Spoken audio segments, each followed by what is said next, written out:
Hey guys, and welcome to Anime Explore. This time I'll be starting a new reviewing series every single Thursday, which is A.T.O.M. So welcome to A.T.O.M. Season 3, Episode 15, Nanda Parbat. I hope I pronounced that right. I probably failed, so yeah. This episode, in my opinion, it wasn't really fairly balanced between the different elements, episodically, for example, action, plot, filler, stuff like that. It wasn't really balanced because it was like 85% of plot development and character development, and it had barely any action, and the involvement of the range of characters that there are in the Team A.T.O.M wasn't that good. For example, Roy Harper was barely involved in it. Like, the only involvement he had was in Thea's plot, which I'll be talking about in a second, and he didn't really have that much effect on Thea's development in this character as a whole, so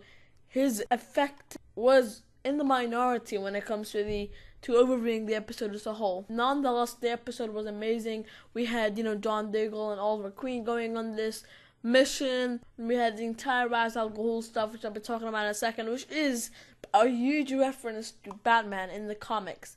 And it's just really amazing that Era is just this populated, this good, whilst it does have a low budget, that it is so good that it's able to borrow Batman stories and is expanding its base and foundation of the comic adaptation, that whilst it is a comic adaptation, they are altering some stuff, so it's not just like watching a comic in TV series form, but you're seeing originality and uniqueness as well in the formula. So one thing that I did not like about this episode is Thea Queen and her entire character development. It just did not formulate on why I like this episode. Quite the contrary, it's the only thing that stops me from rating this episode a 9.5. Like, her character and how she affected the plot, and she basically was a stimulus for the Ra's al Ghul story arc. It's not that good. That's why I'm taking 0.5 points away from my overall score, which I'll be talking about at the end.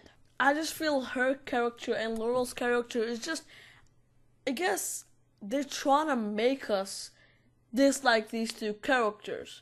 For example, Laurel, if you enjoyed Laurel's character and her stepping up to Black Canary, her fight with Merlin kind of demonstrated the opposite. Like, Oliver Queen was right when he said, you think you can go out against Merlin? Really? What the hell are you on about? The only thing that I did enjoy about her character and her characteristics and her talk to Nessa al Ghul, because it kind of demonstrated that they're two opposite sides of a coin, and their objective alliance of getting justice for Sarah. And it's trying to show that she's expanding, like, who people she can talk about her problems. That she could talk to Nessa more than she could talk to her parents. And Thea, like, no offense, but most of your actions here were kind of stupid. I mean, I understand you feel guilty for all that stuff, but you don't go to Nessa, the son of Ra's al Ghul, who's near your brother and your brother's friend. You don't tell them, I did this. You don't tell them that. You don't tell them anything, because now they'll be going for you and your brother. So it just doesn't make sense. Even if you didn't give up Merlin, everything will be cool, because it'll be 3v1 against Raz. But no, you gave him up, and now you can probably get Oliver Queen injured or some shit like that.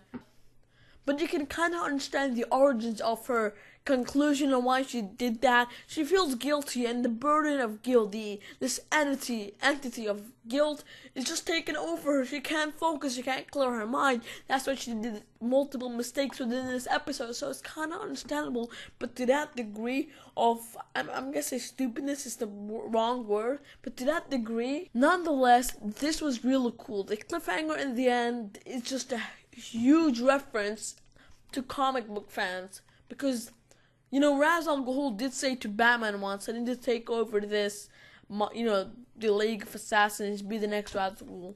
That's exactly the same concept. The same concept of Ra's al Ghul admitting Oliver's worthiness is reincarnated onto Arrow, the series CW.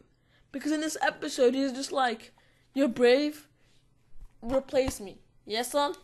I mean, it's still ironic. It's like juxtaposition. Like, Niesa told you that Oliver Queen must die, and here you're promoting him and treating him like a more worthy successor than your own flesh and blood, Niesa. Now, obviously, Arrow's not gonna be the next Ra's al Ghul. He's probably gonna use that as an excuse, as the leverage. Maybe say to him, okay, I will be the Ra's al Ghul, and then he'll escape with Merlin and ensure Thea's security and safety. Then he's just like, I don't give a shit. Maybe Niesa will reclaim her worthiness and how she is worthy to be the arrow to the demon, and then she'll get promoted. So another part of this episode, another element, another subplot within the episode is a Diggle and Oliver Queen suicide mission. I like to call it the Suicide Squad, which is also referenced in the movie coming out and the actual Suicide Squad in this era, but yeah. So John Diggle and Arrow infiltrate, Nanda Parbat to try and save Merlin. That was cool. I mean, the action sequences, there wasn't that much action in the formula of this episode, but the little action that was there during this infiltration was pretty darn nice. I mean, it's trying to show that, in like season 2, these League of Assassin people were quite strong. But here, Diggle and Oliver Queen, like, gave him the backhand easily, took down all of them like a little bow and arrow, so yeah. So this episode, in my opinion, was a 9 out of 10. Definitely a good episode. So yeah, drop a like if you enjoyed, subscribe, and have an awesome day.